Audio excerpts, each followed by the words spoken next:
আজকে এলআর সার্কিটটা একটু অন্যভাবে পড়াবো। দেখ, যখন শুধু এল বা শুধু সি আসে তখন সার্কিটে কি আসে? তখন সার্কিটে আসে রিঅ্যাক্ট্যান্স।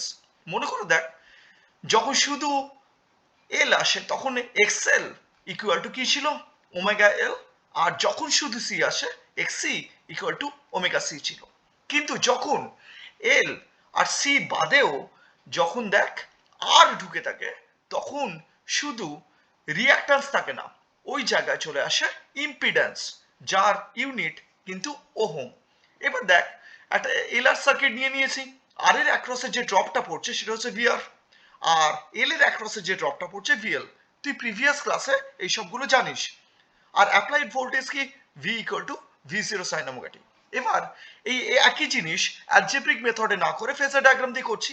তুই দেখ, বেস লাইনে আমি কারেন্টটাকে নিয়েছি। কেন বেস লাইনে কারেন্টটা নিয়েছি? তার সুবিধাও আছে।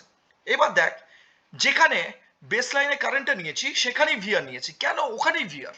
তার কারণটা হচ্ছে যে তুই যখন আর শুধু আর সার্কিট পড়েছিলিস, মনে করে দেখ, সেখানে কারেন্ট আর ভোল্টেজ সেম ফেসে থাকে, সেই জন্য I R V R same base লাইনে থাকবে। এবার মনে করে দেখ, আমি কি পড়িয়েছিলাম? L for lag. তার মানে কি কারেন্টটা ল্যাগস বিহাইন্ড ভিএল। তাহলে কি উল্টো দিক থেকে কি ভাবতে পারিস? VL leads I by 90 degree না? তাহলে আমি এখানে ভিএলটা প্লট করে নিলাম, এখানে আইটা প্লট করে নিলাম, এই অ্যাঙ্গেলটা ডেফিনেটলি 90 ডিগ্রি। এবার দেখ, ভিএল আর ভিআর এর যে রেজাল্ট্যান্ট সেটা হচ্ছে V, vector diagram or phasor diagram V. তাহলে একটু নিচে লাইনে চলে, তাহলে ভিআর ইকুয়াল টু কি? আইআর। ভিএল ইকুয়াল টু কি? আইএক্সএল। তাহলে দুটো রেজাল্ট্যান্ট আমি করে নিয়েছি। 11 ভেক্টর যেইভাবে করেছিস, তাহলে আরেকটুখানি জিনিসটাকে ফার্দার নিয়ে যা, আইটাকে কমন নিয়ে এই পার্টটা এসছে। এবার দেখ, ভি বাই আই, এইটাই তো ইম্পিডেন্স। ঠিক আছে, আমি আগেও বলেছি ডিসিতে যেটা রেজিস্ট্যান্স, এসিতে সেটা ইম্পিডেন্স। আশা করি ক্লিয়ার হয়েছে। এবার ফেজার ডায়াগ্রামে চলে আসি। ট্যান ফাইটা কি করে বার করবি? তো ভিএল ভিআর তো জানা আছে, ভিটা এটা হচ্ছে ফাই। তাহলে ট্যান ফাই মানে কি? ভিএল বাই ভিআর, যেহেতু এটা হচ্ছে ভিএল, তাহলে আই এক্সএল বাই আইআর। খুব সহজে দেখ চলে এসছে ওমেগা বাই আর। একইভাবে আমরা সিআর সার্কিট একটুখানি করে নিই।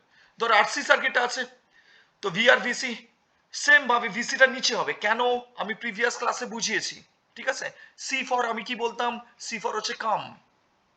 তার মানে কি কারেন্টটা কি করছে? লিড করছে ভোল্টেজে, লিড হচ্ছে ভোল্টেজে। তাহলে ভিএলটা কি হবে? ল্যাগ করবে কারেন্টে।